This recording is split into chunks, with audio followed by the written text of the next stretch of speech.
that he would be the best person. And they created a democratic state. This was something that everybody signed on to. We may have been wrong in trying to make it a more centralized state, but they wrote their own constitution. We didn't write that constitution. I watched that process going on. We didn't have any representatives directing and telling them what to do. There is a tendency in this part of the world, and elsewhere too, to find others always responsible for things that we have to take responsibility for. Others will take advantage of you if you give them vulnerabilities. They will push you in directions.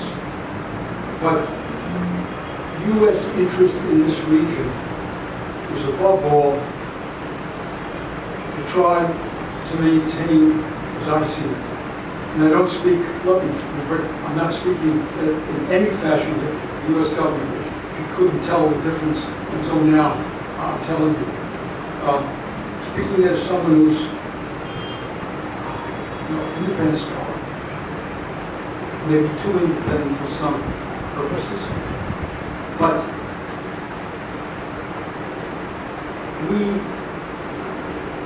what we want from this region, to see this region, stability. Yes, it could even be a stability with the Taliban. Let me tell you, because I was close to what was happening. When the Taliban and Al-Qaeda were thrown out in 2001, up until the last minute, we told Mullah Omar, through General Mahmoud at the time, convey this message. We are not interested in regime change. We do not seek the overthrow of the Taliban regime. If you hand over Osama bin Laden and Al-Qaeda, believe me, I was there. We made that very clear that if the Afghans wanted the Taliban, in spite of everything that had happened, and the draconian justice, and nobody could dance or listen to music or whatever it was, we said, we are not going to interfere in your politics, but if you refuse to hand them over, then you're going to get in the way, and you then will become the target. And that's what happened. He refused, probably because he didn't think we were serious, and also probably because he thought he could win anyway. But the U.S. mounted an air campaign, which they ran away, but they had somewhere to go. So, just as it's wrong to say that Pakistan is responsible for everything in Afghanistan, none of us. It's never that simple. Let's think very carefully to recognize that so much of this is so much more complex. Yeah. I'm sorry. Oh, sure. Professor Tanveer Khalid. Thank you, sir, for the very informative talk. I have two questions to the open. Afghanistan, it was a wasteland. There was no economy, there was no government. All of the services were being performed in Kabul when I was there by the NGOs like CARE and Save the Children, like the UN in supplying electricity and water. International organizations, NGOs, were keeping the city going. The fellas who were running the government didn't know what they were doing. They were sitting around drinking tea. About their culture, we spent a lot of effort trying to understand this. But don't sell them short. Those who say the Afghans, after all, have their own culture, they don't want democratic institutions, they want their own institutions. And when we do that, we fail to understand what democracy is. Democracy isn't necessarily something that resembles the Parliament in Europe or the United States. In essence, it is to give the people an opportunity to be represented, to have their interests represented, to have leaders who they can hold accountable. This is what democracy is all about. There are many ways to get that, but it's a way also, I should say, of protecting minorities, toleration. This is a very, and it also is to recognize that whatever there is, it's a process. It's something which you don't just simply install, it's something that you develop in your way of thinking. Don't sell the Afghan short. That's what they want. If they depend on Shora and Jurgas in the Pashtun areas, for example, it's because they haven't gotten this. They want a court system that functions without being corrupted. Because they don't have it, they go elsewhere. So, in the end, the Afghans want the same thing that we want. Their culture develops in different directions because it's functional to do that. But if we come down to the bare necessities, as I say, they want to feel safe, they want to feel like they have a decent livelihood, and they want to say in their future. We all share that. Mr. Martin, Thank you, Dr. Sagar. Dr. Weinbaum, as a businessman, I'm looking also at from the economic point of view. We thought that with the advent of the new government there in Kabul, Ashraf Ghani, who was the finance minister and who had interacted with the business community of Pakistan, we were really in that there would be a paradigm shift. Unfortunately, things didn't work out the way it should be. So now the four things are affecting us. One is the Afghan-Pakistan Transit Trade Agreement. Despite a new agreement, it is still detrimental to the interests of the formal industrial and commercial sector of Pakistan. It has been a disaster because of there are various factors we don't have time to just go into detail. Second, transit agreement and so on. Yes. Second is that it was decided between the two governments that the trade would be enhanced substantially and we would be providing a lot of the goods that Afghanistan needed, especially in this transition to away when American eyes supposedly. However, over the last 2-3 years, formal trade has gone down, informal trade has gone up, and that has impacted us also, and we don't get the right figures in our export regime. This is also more due to the facilities offered from across the border rather than from the Pakistan side.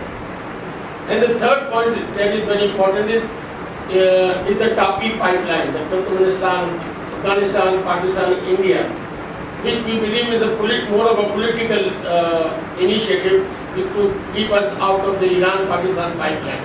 But it actually preceded the Afghan, so it was already there from the 90s. I will not give the detail, but Turkmenistan is responsible only up to the border, and then it has to go to the northern areas who are traditionally anti-Pakistan, and so there is a security issue prevalent there also. And the fourth point is the Afghan refugees. There is nothing mentioned about the Afghan refugees, which we believe are a big drain on us also. And over 3.5 million registered, unregistered Afghans are here, and there is a trickle going on. This is also creating issues because it is a drain on our resources too, and we are having issues too. What do you see about in the future about this too and from the economy? So why don't you wait until tonight? Because this is, you've just told me what my agenda has to be. Okay? Could you wait until? No, but what about us? We want to be. Not just the businessmen. Well, look, Afghanistan has no future economy without Pakistan. they fool themselves if they believe they can have a regional outreach if Pakistan is not cooperative. Absolutely. And there were some 8 months in which it looked like this somehow was going to come together. And I have a whole other lecture about what fell apart in that moment of opportunity. Very serious time when it looked like it was going to be reset. But let me say this, there's a real hard nut to crack here. The Afghan people have such a deeply seated suspicion and distrust of Pakistan that unless you can break that, they will never think you're sincere. They have what often you have about India, a sense that everything that goes wrong here is because of Pakistan. Until you can break that. Ashraf Ghani broke it. Unfortunately, he did it the wrong way. He reached out before he had the political base that he needed to begin to convince the Afghan population that they could trust Pakistan. In many ways, but one way above all, this would be convincing. Pakistan had immediately to throw out the Haqqanis and British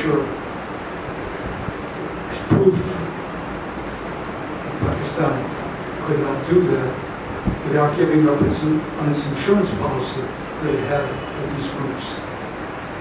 So this coincided, we conclude with this coincided at the same time that Pakistan, the military and the civilians here became convinced that, a cooperative Kabul would be a wonderful new development. We wouldn't need the Taliban. We wouldn't need our insurance policy if we could win over a friendly, certainly not a threatening, and that regime then would have less dependence on India. Well, the bubble burst in May of 2015 when the two sides had agreed on a cooperative intelligence sharing, and Ghani's enemies jumped on him and said, "You've sold out the country," and he reversed himself in the space of a week. So there was a window there, but unfortunately, Ghani was not the kind of political strategist. He acted prematurely before he created a constituency for cooperation with Pakistan. Unfortunately, an opportunity was lost, and I don't see it easily being restored.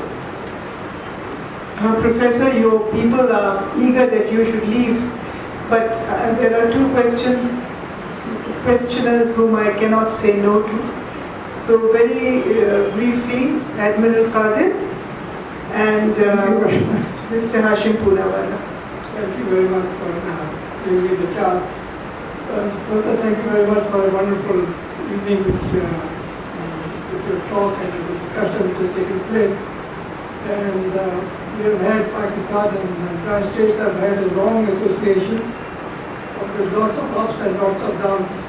And I hope, I feel that as a neighbor at sea, that relationship will continue in spite of the love for Modi at the moment.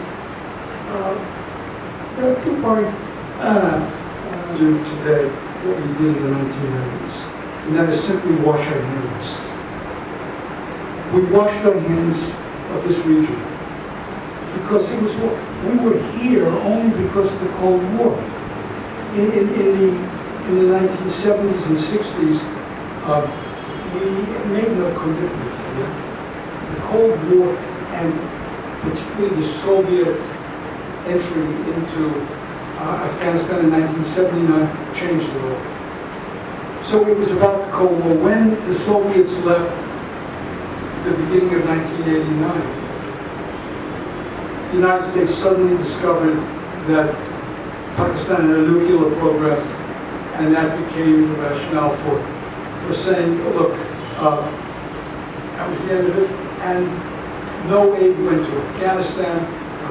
Afghanistan became Pakistan's problem. Why is that not going to happen today?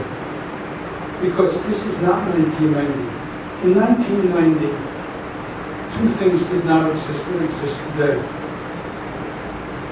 This was not a nuclear-armed region.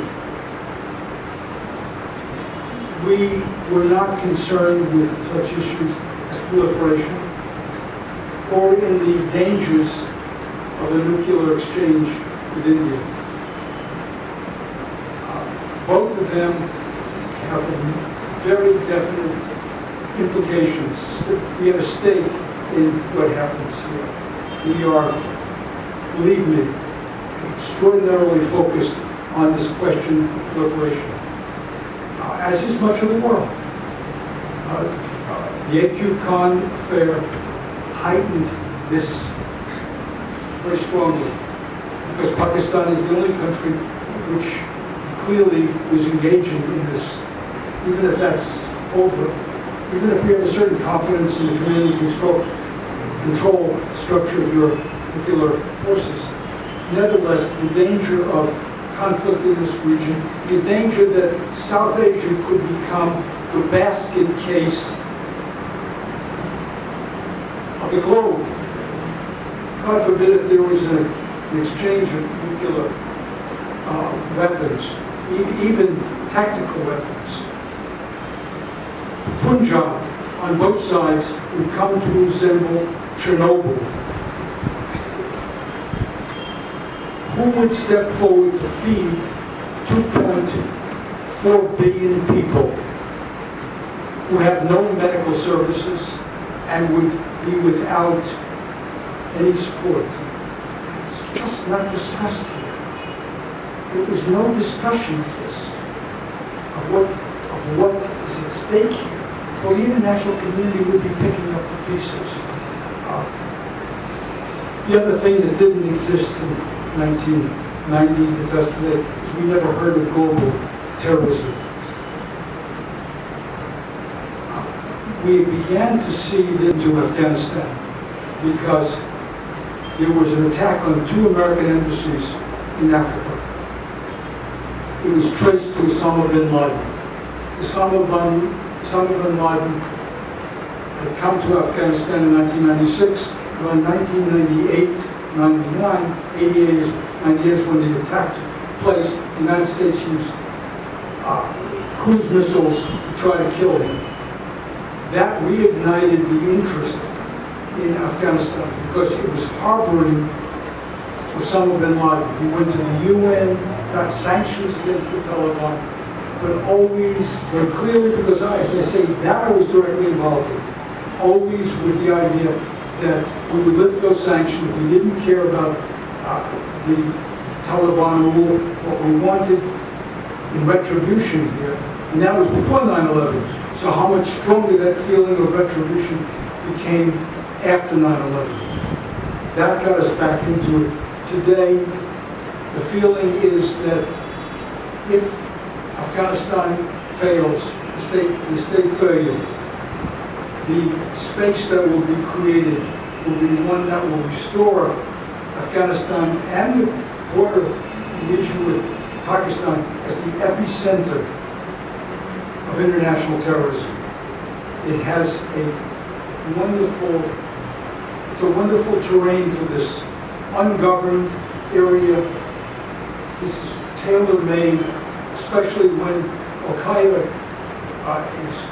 is having difficulty internationally. Islamic State may be looking for a new home. If it loses its place in Iraq now, in Mosul, it's going to be looking for a new home. It's not going away. Even if its dreams of a caliphate is set back, it's not giving up on us. I think we ought to take the last question. Excuse me. its Afghan interest in India, which is more important. Afghanistan has from the very beginning seen India as the counterweight to Pakistan. In its suspicions of Pakistan, which runs so deeply, which go all the way back to 1947, it has seen India as it has had two weapons with which to deal with India, the Iran line and its connection to India.